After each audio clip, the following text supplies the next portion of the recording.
สบายดีพี่น้องโอ้ครับตรงนี้เดี๋ยวกูเกาวันนี้ที่ทำมากินนี่กีกล้วยนี่เขากำนี่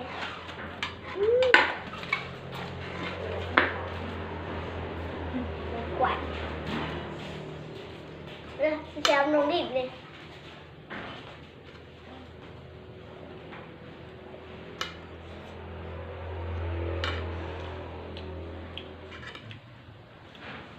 มันก็เลยต้องเรียนไปเลยเลือด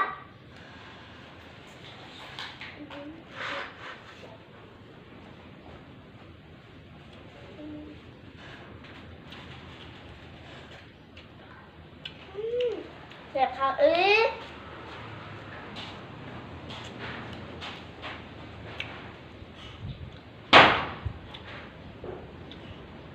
เขาก็เลยต้องเรียนไปเลย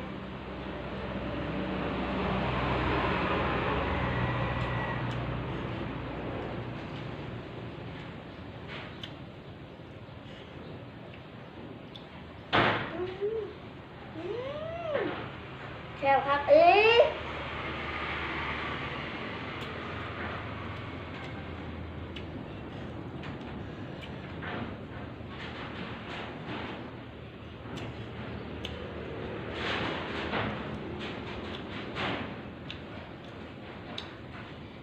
แซ่บ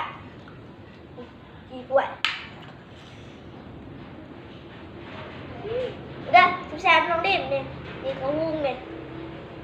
เขากำ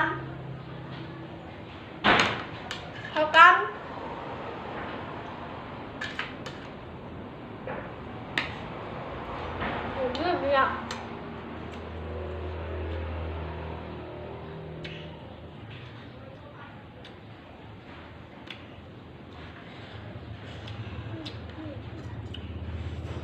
เด้อแซ่บลงดิบนี่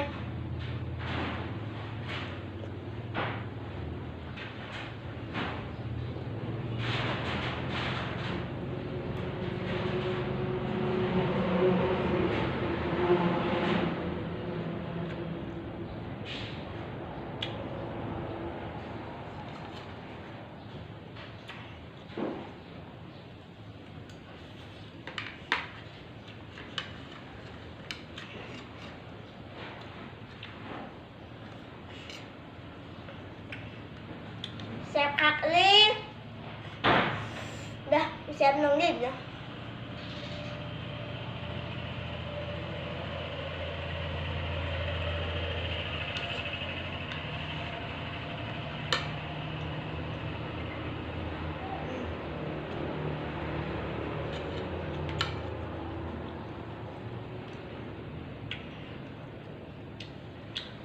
รู้เรื่องเลย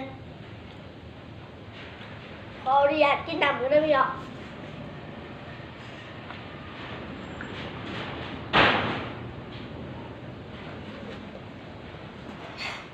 อยู่ที่เรียนเลยมันออกไปคลิปอยู่ให้อยู่นะหนาว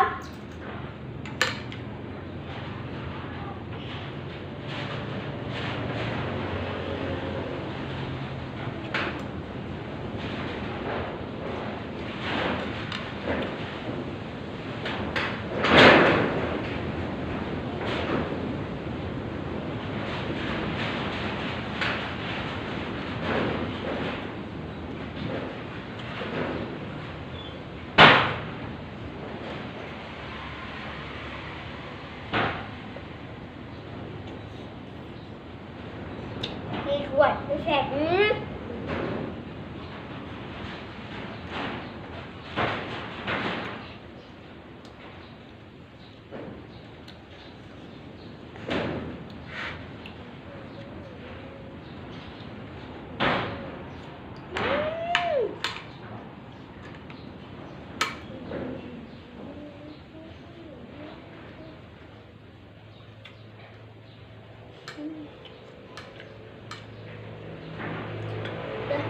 แซมลงดิบเลย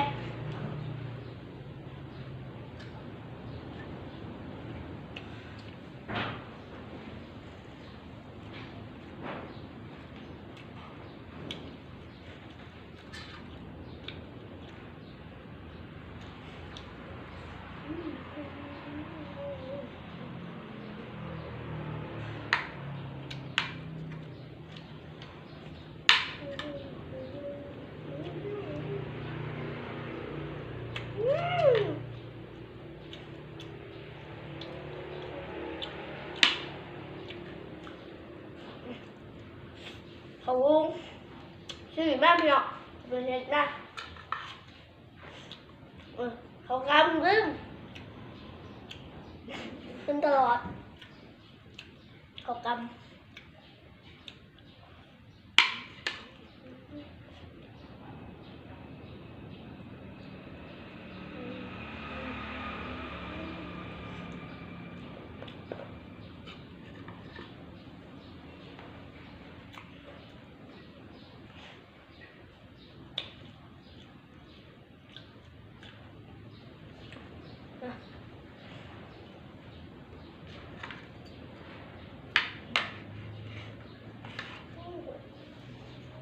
เรื่องเนาะ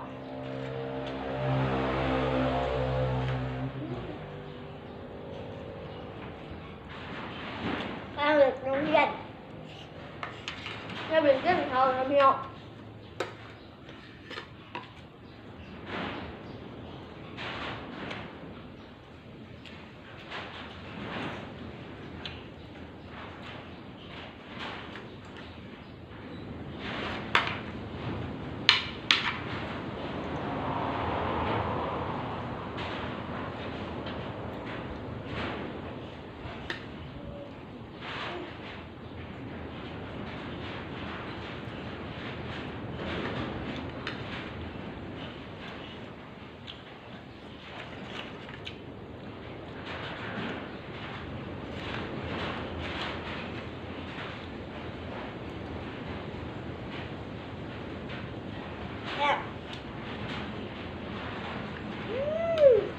แบบผัก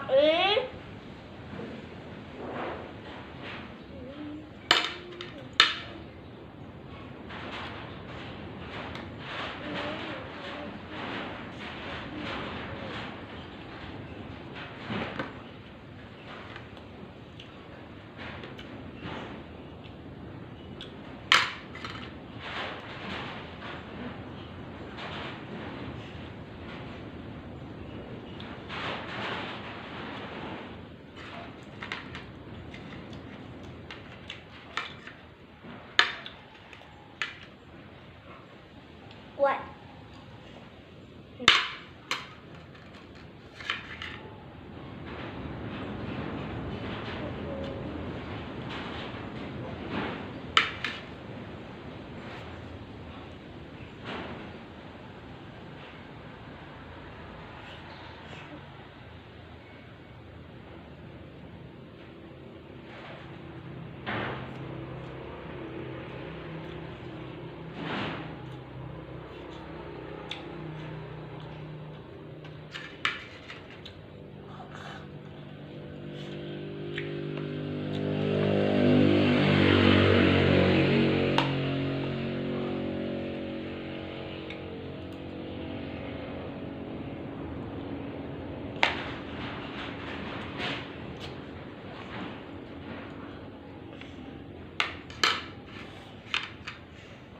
ปากยาวอยู่เรื่องไม่สูงยาวไม่ได้หรอก